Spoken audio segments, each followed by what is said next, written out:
मातृ हत्याकारी अरुण साहू कुआडे गलु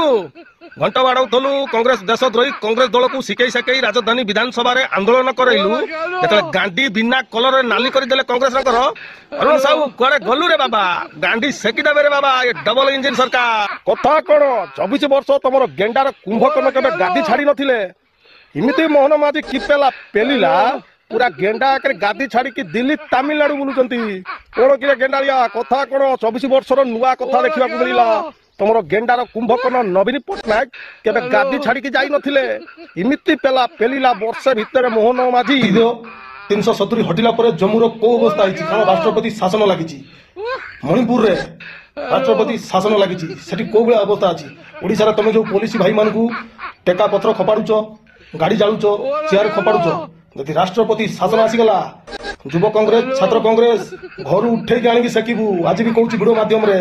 यदि भूल रे गेंडालिया मोहन माझी 9 मासर इमिति पेला पेलिला सला गेंडा दलर लंठन धरिकी बुलिले राजधानी राजरास्ता रे तमर गेंडार कुंभकर्ण एकाथर न शंख भवन गेंडा भवन छाड़ी सीधा दिल्ली पळेले मेंट करबाकू कोन झाड़ू वाला संगर जाइचो मेंट करबाकू किरे गेंडा दल कहि परिबो मजा आया और मैं ये जो मजा है हिंदुस्तान के हर व्यक्ति को देना चाहता हूं।